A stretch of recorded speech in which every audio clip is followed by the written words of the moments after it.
הקליניקה ומהבית לידו של החטיבה. יורים עליי גם. המכלאה. קיבלתי, מכיר.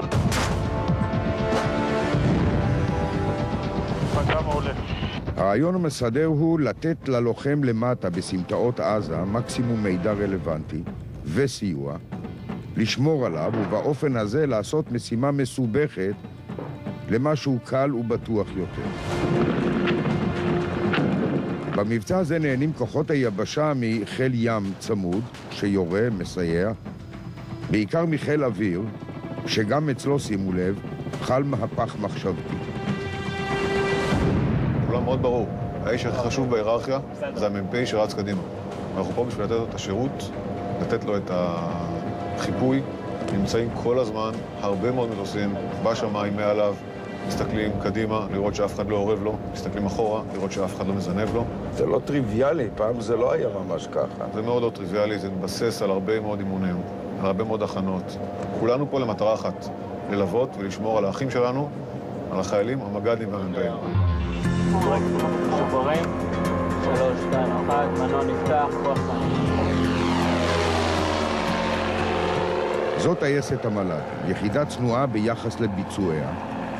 בכל רגע נתון מרחפים מעל שמי עזה מספר רב של מל"טים כאלה, כבר לא מטוס זעיר אתם רואים, עשרות שעות באוויר, ויכולת התבוננות שמוצגת כאן. המטרה שלנו כרגע היא לסרוק איזשהו ציר כניסה של כוח. צריכים לוודא שאין איזה שהם מערבים, התקהלויות, חמושים שעלולים לסכן את הכוח. הכוח רואה 50-100 מטר קדימה, אנחנו רואים למעשה מהיעד הסופי שלו ועד אליו.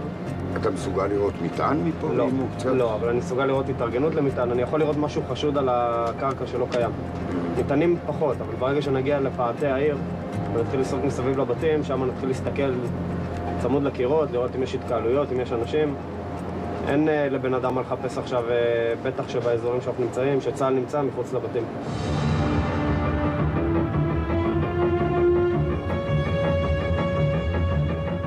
הנה מעקב אחרי מחבל, זה שנע כאן עם מדים, הוא לא מזהה כלום, עין בוחנת מגובה של כ2 קילומטרים עוקבת אחריו, הוא מניח עכשיו כאן מטען, הוא ממהר להיטמע בתוך בית תמים של משפחה שאינה יודעת דבר. פעם זה היה מאוד מסובך, היום, בתוך שניות אחדות, חיילי גדוד 51 של גולני מקבלים את האיתור הזה, וזה כבר שלב המעצר, גם הוא אגב מלווה במבט מלמעלה. באזור האורבני המשימה הרבה יותר מסובכת, כי ברמת העיקרון יש פה גם אזרחים שיוצאים לחפש מים ואוכל, וכמובן שהם לא מטרה. שמע, נראה לי פה די ריק בסך הכל. א', ריק כי הם כבר לא נמצאים פה והם מפחדים. אבל מספיק כן חוליה אחת שיש להם כן את הכוונה, הם מסתתרים פה איפשהו. עכשיו אנחנו סורקים בית, קיר, כדי למצוא את האנשים האלה. כל פעם שאנחנו עולים למשימה, הדבר הראשון שאני אומר למפעיל, מישהו קיים שם בשטח. עכשיו רק צריך למצוא אותו. יצאנו מהגיחה ולא מצאנו אף אחד. או שעמדנו במשימה, או שפשוט פספסנו אותם. החלוקה נראית כך. יש מל"ט חום לגולני, אדום לצנחנים, סגול לגבעתי, גם לכוחות השריון. וכל אחד מהם סורק שטח נתון, את השטח של החטיבה שלו. מהקרון הזה קשר ישיר למפקדת החטיבה או לגדוד. זה מעגל מבצעי הדוק מאוד, שנשען בין השאר על הרבה מאוד אימונים משותפים ועל הבנה אחרת של שדה הקרב. לכל מח"ט צנחנים, גולני, גבעתי, יש את הסד"כ האווירי שלו, שהוא שלו. בדיוק כמו שהוא מפקד על הטנקים ועל החיילים, הוא מפקד בצורה מלאה, מאלף ועד תף, על הכלים האוויריים שיש לו. הוא מתחשב בזה שהוא בונה את מה זה, מזל"טים ומסקרים, ואם צריך גם מטוסי קרב? כל מה שחיל האוויר יודע לתת. כל המערכת הזאת שנראית עכשיו מאוד יעילה ומשומנת לא פעלה ככה במלחמת לבנון השנייה. הכוחות לכן למטה לא נהנו מאיכות המודיעין הזו. הבסיס לשינוי, לקחי המלחמה כמובן, והשינוי, אם אתה רוצה לבדוק אותו, הוא בעיקר על הקרקע. רבותיי, רווחים. היינו השבוע אצל יחידת צנחנים בתוך הרצועה.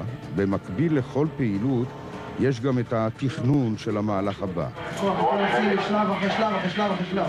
תרימו לו עכשיו, תראו מה המצב, איפה המסות נמצא כרגע. המל"ט הוא חלק מתוך העניין הזה עצמו. עיניים גבוהות זה יתרון, בעיקר בשטח בנוי.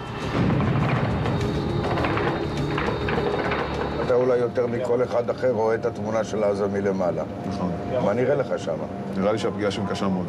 וצר לי, בליבי, על כל אחד שנפגע שלא לצורך, וצר לי על כל בניין שנהרס. אבל אנחנו לא נסבול ולא נקבל את זה שהם שגרו טילים בחסות המסגד. מגיע בן אדם חמישי, יש פה הרבה מאוד אנשים. עכשיו מגיעים ילדים. הם מגיעים ילדים ואישה עם ילדים, תינוק הידיים מגיע. כמובן אמרו מישהו לבצע פה. אנחנו משקיעים המון אנרגיה, בלראות שאנחנו שוחקים ומוצאים רק את החמושים ורק את המחבלים. ולראות איך אנחנו עושים את זה בדרך שבה אנחנו פוגעים במי שצריך, אבל לא פוגעים במי שלא שצריך. אבל הדגל שמנסס מעל הכל זה ביצוע המשימה. אתה אומר עם יד על הלב, עשינו כל שיכולנו שלא ייפגעו אזורים? חד משמעית.